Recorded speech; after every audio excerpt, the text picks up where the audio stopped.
nós ficamos perguntando quando é que começou a proibição desses fenômenos, desse intercâmbio com os chamados mortos, mas que estão mais vivos do que nunca, não é? Jesus disse certa vez que Deus não é Deus de mortos, porque para Ele todos vivem. Deus não é Deus dos corpos que morrem, Ele é Deus dos espíritos, das almas que vivem para sempre, não é? Então a gente fica curioso de saber como é que começou essa ideia de dizer que está proibido o intercâmbio com os espíritos. Como começou? Foi lá naqueles tempos bíblicos principalmente. O povo israelita, povo hebreu, eles estavam vivendo no Egito.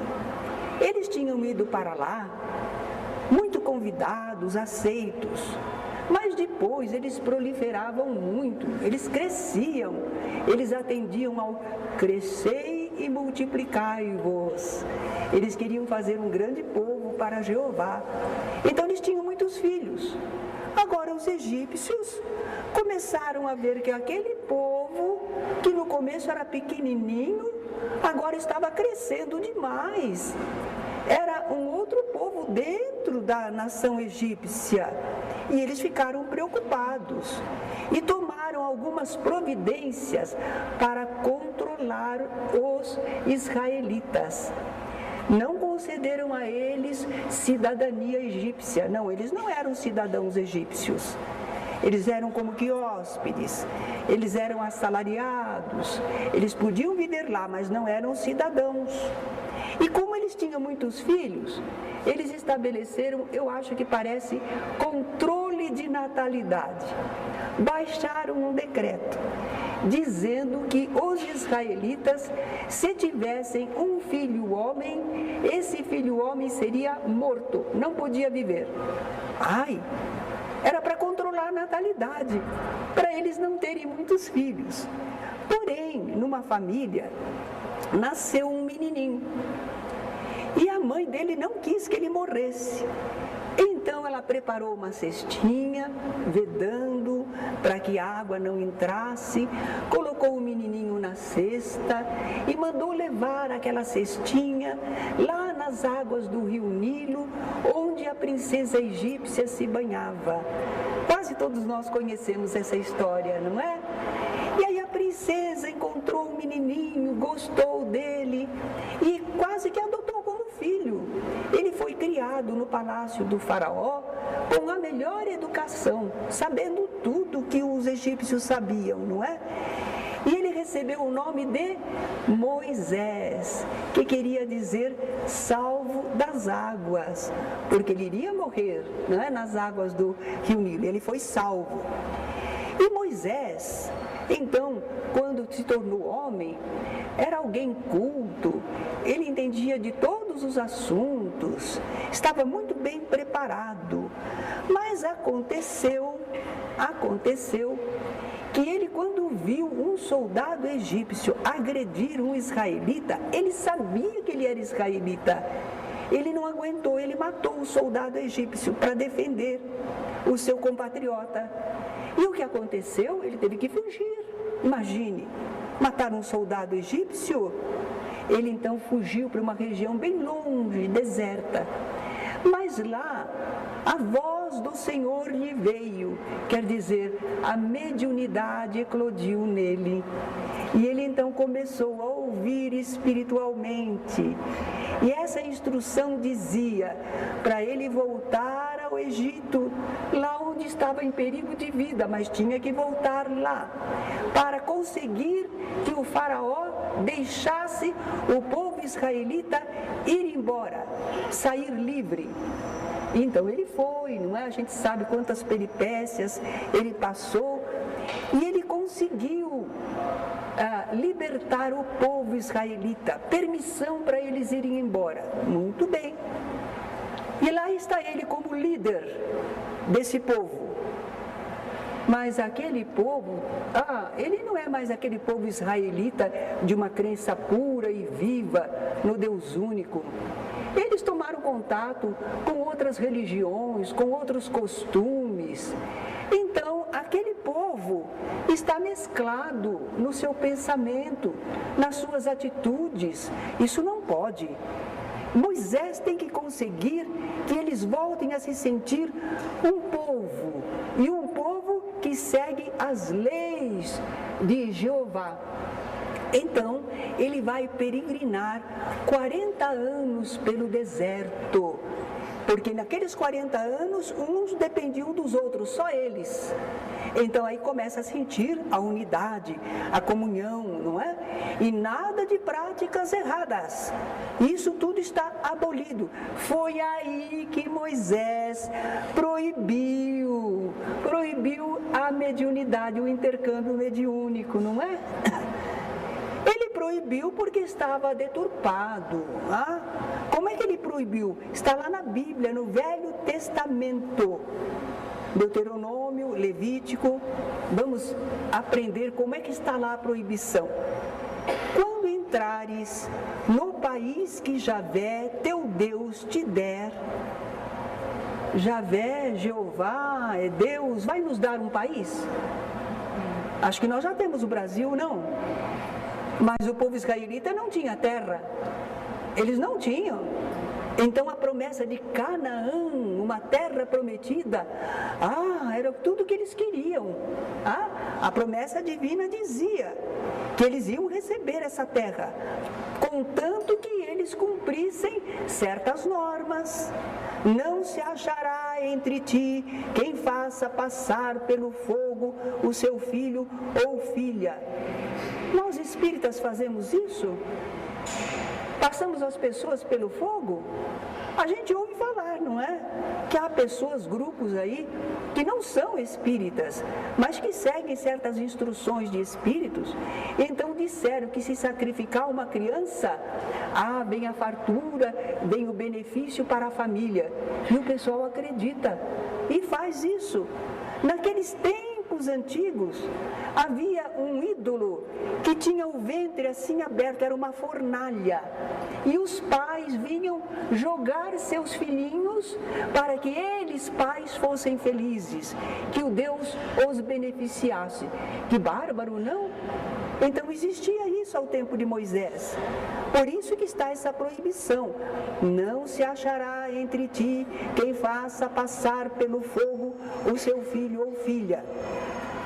Não haverá quem se entregue à adivinhação, aos augúrios, às feitiçarias e à magia. Quem recorra aos encantamentos. Nós espíritas não fazemos nada disso, fazemos? Então, para nós, essa proibição é inócua. Quem interrogue aos espíritos, ainda que familiares, e quem invoque os mortos.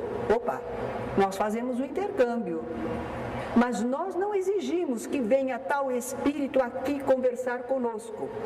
Nós fazemos a reunião e nos colocamos à disposição da vontade divina. O que for de acordo com a vontade divina permitido, nós aceitamos aquele que vier. Então nós não fazemos essa obrigação, não é? Nós não fazemos invocação dessa maneira, não. Continua a proibição, porque todo homem que pratica essas coisas é abominável para Javé.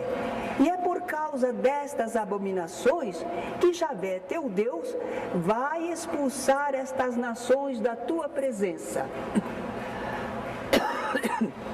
É interessante. Vocês repararam? Moisés proibiu, a proibição veio lá do alto. Não pode conversar com os mortos. Proibiu. Mas então é porque era possível. Porque uma coisa impossível não precisa proibir, ela já é impossível. Então a mãezinha diz para o filho: filho, não sobe nesse muro, não pula daí, é alto, você vai se machucar. Mas ela não diz para o filhinho: filhinho, não voe. Ele não pode voar. Não precisa proibir de voar, não é? Ela proíbe o que ele pode fazer e que não deve fazer. Então, se proibiu a comunicação com os espíritos, nós temos aí a dedução. É possível conversar com os espíritos, não é? Mas então, por que Moisés Moisés proibiu? Ora, pelo desvio, pelo mau uso. A prática estava completamente desviada. Não só a parte da mediunidade, muita coisa que eles faziam. Então Moisés proibiu para tudo. Com isso, ele não estava condenando a mediunidade. A mediunidade é uma providência divina, é uma lei divina que permite o intercâmbio. Moisés não estaria contra a lei divina. Ele estava só contra os abusos, os desvios, porque as pessoas não estavam respeitando a finalidade sublime da mediunidade. Estavam querendo saber, se eles tinham algum jogo, o que ia dar naquele jogo, se podia viajar, se não podia, se ia conquistar a pessoa que eles gostavam, essas coisas, como fazem ainda hoje, não é? Mas particularmente, Moisés continuou usando a mediunidade, porque ele era médium, ele ouvia os espíritos, ele dialogava com eles, não é? Para ele não estava proibido, estava proibido para o povo. Para ele não, ele continuou usando. Ele precisava receber as instruções do alto, não é? Como é que ele ia fazer se ele não usasse a mediunidade? Exatamente, para quem não sabia usar. Mas ele continuou recebendo instruções dos bons espíritos em nome de Deus. Ele era um médium ou profeta. Na época eles chamavam os médiums de profeta, porta-voz, né? Mas Moisés desejava o uso correto da mediunidade para todo o povo. Está lá em Números, um dos livros da Bíblia do Velho Testamento, não é? Vamos ver como é que está escrito lá. Moisés pedira ajuda a Deus para atender ao povo. O povo estava muito numeroso. E Moisés era como que fosse tudo para aquele povo. Ele era o legislativo, o executivo, ele era a milícia, ele era tudo para aquele povo, o judiciário, né? Ele recebera a promessa de que o Senhor iria derramar o seu espírito sobre 70 anciãos do povo, homens probos, homens respeitáveis, para ajudar Moisés no atendimento. Aí não ficaria só ele agindo como médium, haveria esse mais 70 anciãos do povo, não é? E na hora aprazada, isto de fato aconteceu, a promessa divina se cumpriu. Lá na tenda em que eles faziam a concentração e a oração, Moisés e esses anciãos estavam lá reunidos e começaram a profetizar, a receber os espíritos e a falar com o povo, resolvendo os casos, dando orientação, não é? Mas 2 dos anciãos, Eldade e Medade, eles não foram lá. Haviam ficado no campo, mas mesmo no campo, eles começaram a profetizar, ficaram mediunizados também. Os espíritos não quiseram saber de nada, se ele foi à tenda ou se não foi, é para receber comunicação, então eles começaram a receber, mas estava proibido. Então foram contar a Moisés. E Josué, que era assim um ministro militar de Moisés, queria que Moisés mandasse impedir aquela manifestação. Mas a manifestação era verdadeira e necessária. Estava acontecendo fora da tenda, mas isso o que tem? Deus fala em toda parte, não é? Então Moisés retrucou: por que hás de ser tão ciumento a meu respeito? Provera Deus que todo o povo fosse feito de profetas, que todo mundo fosse médium, e que o Senhor lhes desse o seu espírito, que viessem bons espíritos para falar através das pessoas, não é? Nós também pensamos assim: quem dera que houvesse mais médiums, não é? E médiums sinceros, e que viessem mais espíritos falando através deles, não é?